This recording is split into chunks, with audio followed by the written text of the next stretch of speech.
Right, we're live at 5. I think it is actually about 5. Let me just make sure that the light is not in the way. Turn the light on. And set that. You might see we've got a slightly different setup for tonight's live stream than previous ones. The title will give away what we're doing. Right. Okay, welcome to Roberts & Co. Welcome to London. Another live jewellery making session. I need to melt some 18 karat yellow gold. We need to melt a batch. So that's what we're going to do tonight. We're going to have a little melt up. We're going to use the Smith's little torch, graphite ingot mould, and I've got some 18, I've got quite a lot of 18 karat gold grain here.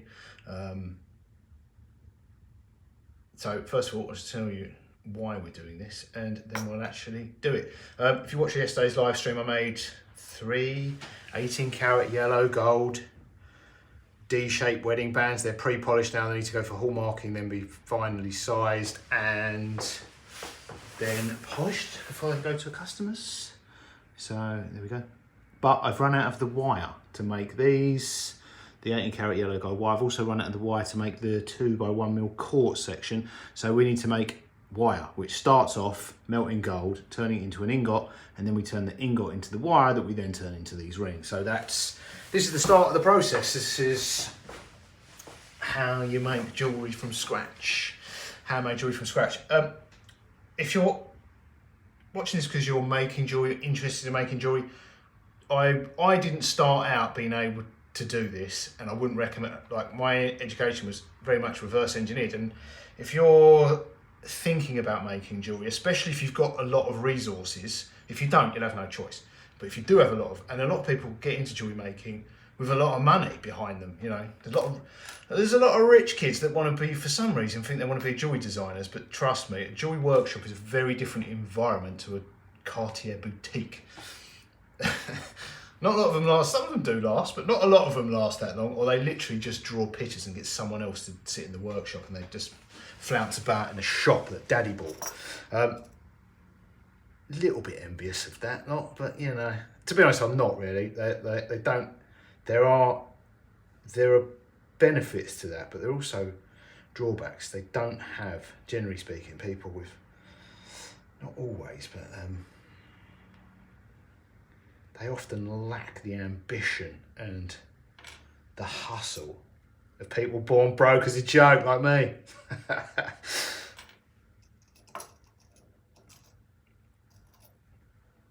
Very depressed and trying to find themselves, but so are we. But yeah, I need to bend these up so they fit in the crucible. The key point of that was, if you do have the resources to start at this point, I would still reverse engineer the way you do it. So when we're on wedding rings, the way I did it, the first wedding rings we were selling for Roberts & Co, we were buying in blanks. They're called blanks. They're basically pieces of tubing we're buying blanks from our bullion dealer. The same bullion dealer we buy the responsibly sourced gold, either bullion or grain. When we buy it from bullion dealers, it comes as grain. That's grain. So this melt up, that's how they sell the alloys. If you're buying pure gold and alloying it yourself, it comes in small bars, and you get bars of pure gold and mix it with copper and silver to make the correct alloy. And that's something I want to experiment with, certainly for red and rose gold, the coloured alloys. We're going to need to do that, and some of the different carats, because sometimes the bullion dealers incorporate silicon for casting in the grain, and that doesn't work in ingot mould, it cracks. So there are some things we will have to alloy ourselves, but 18 karat's not one of those right now. But yeah, that's how it comes to us from the bullion dealer. And these are the offcuts from the previous night's live streams where this is wire we've made previously from grain, and we know what that is, so we can recycle it. The only thing we don't recycle is the stuff, the filings and all that gets collected in the bench, and anything that gets mixed up because we don't know what it is. It needs that needs refining, so that goes to the bullion dealer for actual refining. But because we know what metal that is, we can reuse it. But back to the story. When Roberts & Co started selling wedding bands, we were buying not grain and melting it, we were buying blanks, which are, the bullion dealers make tube, and then they turn that tube on a lathe inside and out to make the profile of the ring. And there are pros and cons to handmade rings and machined rings, the same way there are to bespoke handmade suits and ones made on a machine. You could argue the case for both of them. The machine-made ones are seamless, but the profiles are quite chunky and they often have square edges. They're not, they're probably, yeah, again, there's pros and cons. They're not, I don't think they feel quite as nice and tactile as the handmade ones, because the handmade ones you can get much nicer profiles with softer edges. So for instance, the core, when you're having machined core, there's a flat edge on it. It's not completely oval, whereas with the handmade ones, the wire is completely oval. So you end up with a completely oval ring. So it's a much softer, nicer profile. However, there are certain alloys like platinum and palladium where it's just more practical to use the machined ones than the handmade ones, which I need to play about with, but in theory you can't make all the shapes using steel draw plates. You need tungsten carbide draw plates, and tungsten carbide draw plates aren't available in all the shapes that we use to make the range of gold bands. But yeah, like I say, pros and cons to both of them. The main reason we make them in-house now is because what was happening, so I'm jumping about all over the place, but anyway, right, we started off buying blanks and all I had to do was polish them. They invariably turned up the wrong size, so we had to get ring sizing equipment, size the blanks. They were always wrong. Like they would fraction out, they were never the right size. So we had to learn to size the rings using ring sizing equipment, which meant annealing and getting all the different ring sizing pieces of equipment, which is a huge expense. And then I had to learn polishing band rings, which I got really good at. I got good at sizing, good at annealing, polishing it. And then I suppose we started making our own, first of all in silver. And again, what we were doing is instead of making our own wire, we were buying wire, pre-made wire from bullion dealers. And again, there's limited, the sizes are limited.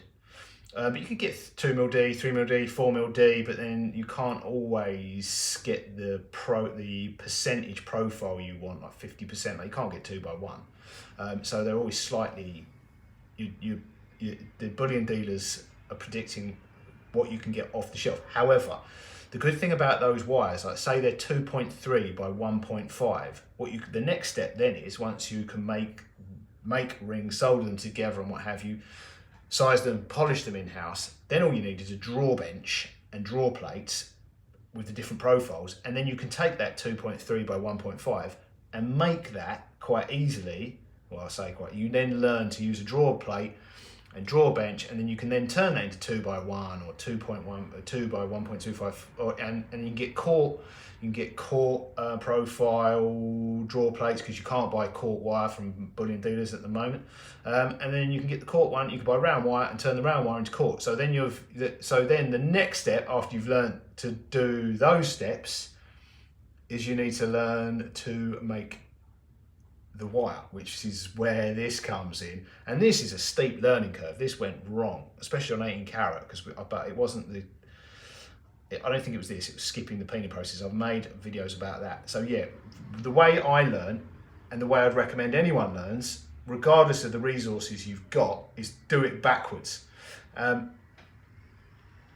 if you're broke as a joke, like I was at the start, because you spent all your money on, soldering equipment, and like you have to start generating revenue. Get this, like by the time you're at this stage, you're looking at tens of thousands of pounds worth of kit. To do the whole from melting this to turning it into a finished bat, to going from this to one of those is a lot of equipment. There's a lot of equipment, and it's not just the equipment, it's the experience. Like if you were inexperienced, you'd just balls it up and you'd have no idea where you'd gone wrong. Like if you're getting fire stain and like the final thing, you'd have no idea where it occurred, and like cracking and like that. You've got, even if daddy's sponsoring you, reverse engineer it. Or better yet, just get someone, if daddy is sponsoring it, you're soon going to get bored of it. Just get someone in a grubby workshop in Hatton Garden and make stuff, and you just draw pictures and flounce about. That's the way it normally goes. So yeah, that's my advice. Learn backwards. So we use different crucibles for the different alloys. That's the 9 carat yellow, which we did recently. 18 carat yellow. I think that one cracked the first time I used it. Massive crack in it the first time, that one outside. Yeah. So got some borax powder on the go there. The graphite ingot moulds, I've made a full length video about graphite ingot moulds and a full podcast about graphite ingot moulds. So when you've watched this, if you want to know about graphite ingot moulds, they're phenomenal. Go and watch that, but I won't repeat that. So this is 15 grams, 15.3 grams, I just weighed it out, of 18 carat yellow. And that is a mix of, like I say, grain and pre-used parts. So let's just sprinkle that in there. I'm gonna put a little bit of borax in there, not too much. It gets, like, with the 9 carat, I kind of have ended up like, you end up in a rut if you get too much. That's all flux now, it looks like glass. Look at that blob on the front there. Massive, yeah. Don't put too much borax in, you end up with that. So yeah, we're gonna melt this up. I've actually got about another 15 grams of grain there, so we could make another one, but I think I'm gonna save that because I wanna make, I need more, even more gold to make the 3mm Ds when we're done with the 2mm quartz and restocking the 2x1mm Ds. So let's go. I'm gonna turn on the music. This is gonna get the, I've got an oxygen generator, so we don't have bottled oxygen because that stuff's dangerous. So yeah, I've got like a hospital grade, you know, I think produce it. So if it all goes wrong, we can get the mask out and oxygenate ourselves. Like YouTube music, you might not be able to hear it though. I use these goggles, welding goggles, IV05 UVEX, I think they're grade 5, IV05. I bought all of them, like all the different grades of goggles, and this is the one that I like to use. There was one that was darker than this and I couldn't see a thing, and there's one that's lighter, but probably not as protective, and these ones are good. But with these, when I put these on, you still can't see it in this low lighting. So I actually have the light on in the end. When I go to pour it, I don't know if that's in the way, I'll actually have the bench light on, which if I was soldering or something like that, you can't really see, it hinders you being able to see.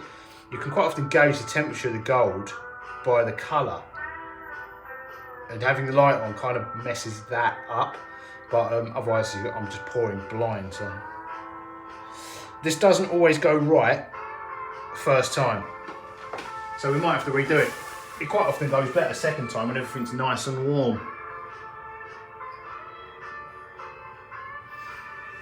Right, fire up the oxygen generator, get everything, we'll get the ingot mould nice and warm, soot it up a little bit with the oxidising flame. Sprinkle some borax in there now, so I know a little bit. That'll do.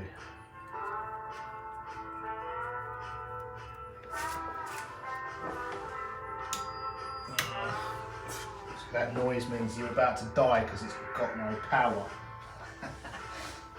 That's that beeping noise. Just plug the oxygen generator in and then turn it on. If you hear that in a hospital, someone's plugged their phone in and unplugged your oxygen. That beeping. Right, we need to get the graphite ingot mould nice and warm, which means red hot.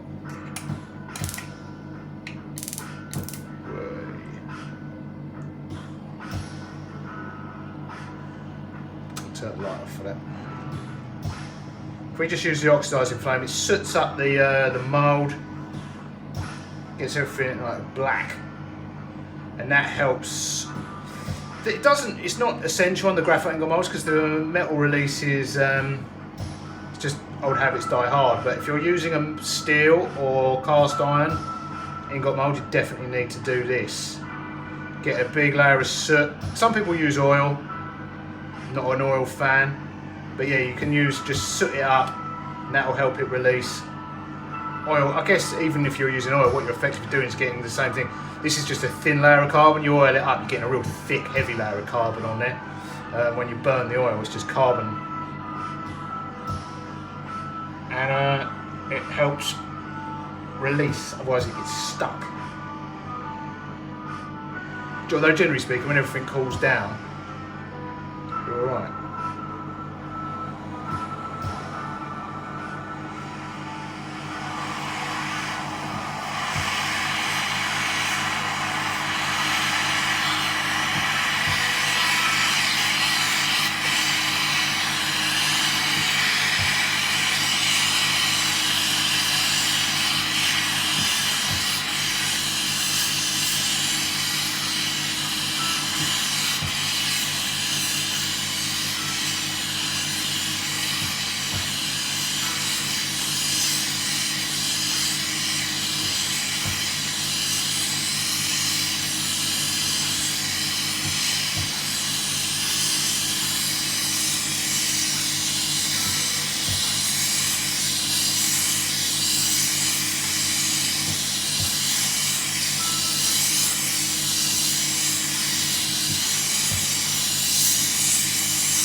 Goggles on.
a little nugget there.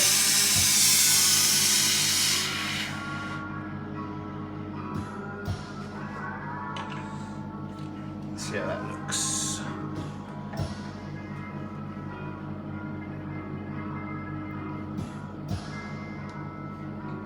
Blue. We better not lose that little nugget. Little nugget there on the there's a few little nuggets in there.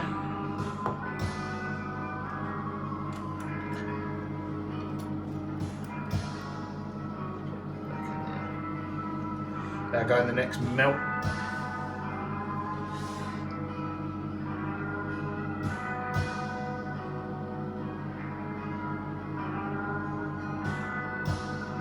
Looks okay. Okay. See if it will come out. Let's turn the oxygen generator off so you can actually hear. I don't know how loud that comes out on camera. It's pretty loud here.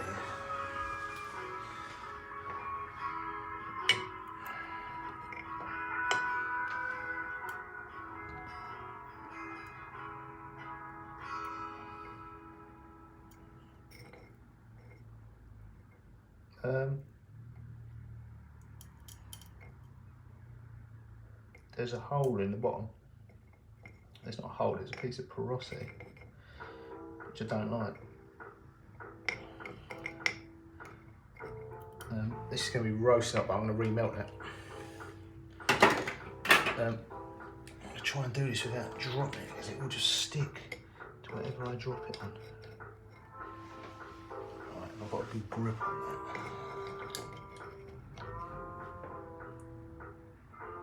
That would probably be fine, but probably is not good enough because you can waste a lot of time. So there's like a pin focus. Just see the tip of my finger. I'm not going to touch this because it's roasting hot. See, level with the tip of my finger, there's a pinhole, which is annoying. Probably be all right, but oh, we got all the gear out. Might as well just do it again. It's often better second time round. Plus we can get that little nugget back in the mix. Looks sprinkled all right. Oxygen generator back on.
I've cleaned a lot of the gold, the residual gold out of that where I swirled it around a lot, but that pour didn't seem as good as the last one.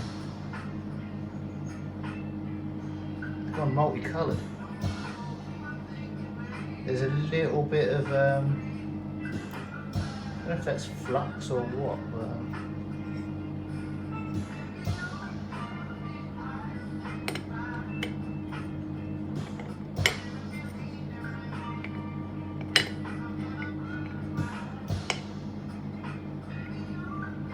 it looked like there was a bit of flashing on the side. Yeah, there is.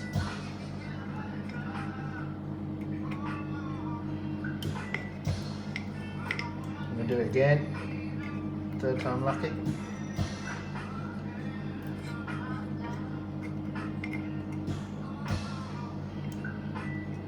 Yeah, like, it almost looks like it's been in a steel ingot mould. That little sort of almost like flashing. I don't know. Maybe it wasn't sort of quite. It seemed hot enough. I didn't overcook it. But maybe it wasn't quite hot enough. Third time lucky. I did say this doesn't always work. To be honest, I think a lot of people would just be done with that and go. But it's so frustrating if you go. Then I roll 3-4 days into rolling it out multiple times, and then it starts cracking. I'd rather just nail it at this stage.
hoping that's a little blob of flux on the top there.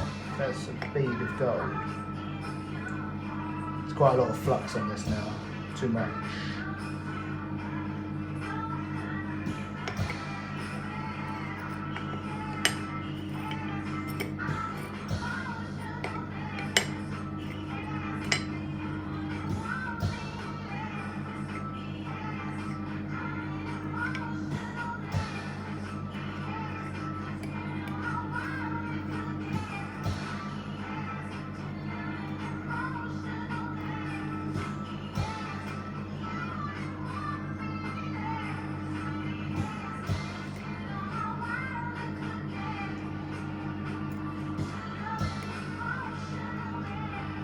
That looks okay.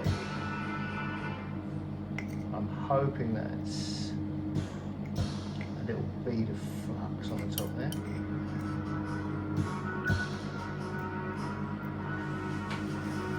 But not a bead of gold.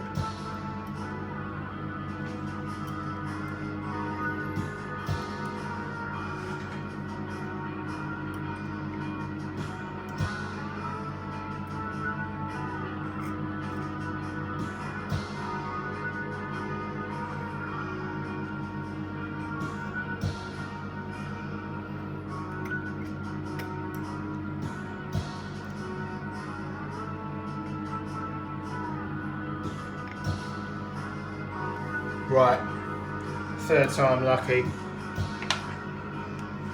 hoping that is, there's like this little ball on the top, which if it's a bowl of gold, I'll have to melt again. But let me move the camera to that, because what I want to do is now I want to turn the music off. I want to let that, there are two schools of thought here. Some people quench it at this stage, other people air cool it, then anneal it, then quench it. Because I have so many problems with, I had so many problems before we really started the peening process extensively. I had a lot of problems with cracking, especially on 18 carat. So I just take the extra precaution of air cooling it, then annealing it and quenching it, just in case, because no one really seems to know. There's a lot of guesswork at this stage. Let me move you towards the ingot, because I don't want to pick that up, because we are so there we go. There is our 18 carat gold ingot. Can you see that little bead there on the top? It's brown. All of this is flux. You can see it's what the brown is the borax. It turns like a glass, and basically the oxides get trapped in it. But then it also, once that's annealed and popped in the pickle, that'll come off, and I'm hoping that there is a bead of flux and not a bead of gold that dropped out on top, because that'll just get in, it won't be a cohesive part of the, if it's a bead of gold and not a bead of flux, it won't be a cohesive part of the ingot. I'll have to melt again, but I won't know until I've air cooled it, annealed it and quenched it. Right, hope you enjoyed this little look at melting gold. As you can see, as I said at the start, this doesn't, I mean, it's not that it goes wrong, it's just that even at this early stage, I want it to be perfect, because any issues at this stage are just compounded as you go along. And like I say, it's redoing it here, it hasn't taken that, you know, like if you get it right first time, great, but you know, it might take like every subsequent time, because everything's still hot, it's a little bit less time consuming to melt the gold down, because everything's hot. But if you just try and, if there was the pin porosity in the first one, if there was more porosity subsurface, I might have waste like 4 hours, hours rolling it, annealing it, rolling it, annealing it, rolling it, annealing it, to have to come back there, and I'd have to come back and do this again anyway, and then do all of that again as well. So you're better off getting it as close to perfect, getting the ingot as close to perfect as you can, as in no porosity, and it's coated, like, because sometimes when you pour, it will come out, if you don't pour it confidently, you might get you'll see it in the pour when you're actually here doing it. You might get almost 2 ingots stuck together, so it'll come out in 2 blobs rather than one. If you don't do it confidently, 1 blob. Some people pour it a different way, which is they pour it sideways and sort of drag it along. I didn't have much luck doing it that way either. It does work with larger quantities. I think the weight of, if you're doing large quantities of silver, just the weight seems to, and the residual heat and the additional weight does seem to help when you're doing these small quantities. Again, that's when you're doing small quantities of gold compared to large volumes and weights of silver. The alloys do pour differently, and they have different properties, and they pour slightly differently. But anyway, so far, messing about at this stage, we have now got to a point with, especially now the real thing that was the game changer was the peening process, which I've made videos about. But I can now, if that ingot's fine, which I hope it is, then can now peen it, roll it, draw plate, the whole wire, as you've seen in previous videos. Like, this is 1mm wire we made an ingot from. And although it cracked the first time, the second, that was because human error, but like, we can get like metre-long lengths now of wire with no porosity, no cracking in the entirety, which for the longest time I wasn't, and it was super frustrating. But yeah, now, taking all these precautions at every step, we can make bullion dealer quality, albeit on a much smaller scale, long lengths of wire. Finally. Right. So that's it, because I'm going to let that cool completely, which will probably take an hour, half an hour. Then I will anneal it, which would just mean you can actually, when they're this small, you can actually use the blazer torch to anneal that, get it like a dull red, quench it in water. I should probably start using distilled water or pure water rather than, I've got that I don't even drink tap water. Look, I shouldn't put the, this is zero water. Zero water filter. I should probably start using the filtered water for this. Just another thing to iron out, because God knows what's in Thames water. Chemicals. Let's not go down that route, because I don't want this video banned. Yeah, then once it's quenched, it then goes in the pickle. That'll get all that flux off, hopefully that bead off as well. And then tomorrow we'll peen it, which is loads and loads of small hammer blows, as many as I can before I get frustrated with peening, but probably like 6 to 8. It only reduces about 0.4 of a mil in both diameters. It seems to reduce uniform sizes, like 0.3, 0.4 mil, and then it stops with the peening process. And you're nearly, I'll probably do that 6 or 8 times. With sheet, you have to do it loads to avoid cracking around the edges. With wire, not as many, I've discovered. And yes, get it down about 0.4, and that, I think, is a good guide for how much you should be putting it through the rolling mill between each stage of annealing. Obviously because where you're doing it with a hammer, it stops where it wants to stop, whereas with a rolling mill, especially with reduction gearing, or any kind of gearing, you could go 1 mil, and then you get cracking and porosity and all sorts of, well, you don't get porosity, but you definitely get cracking. Right, enough waffle. I've made full-length videos about this, but I hope you enjoyed this little look at the starting process of a piece of fine jewellery. Ultimately, we will end up from that with these. So, thanks for watching. And yeah, I'll keep you updated on that. If we have to remelt it and crack it like the 9-carat one, I'm not gonna.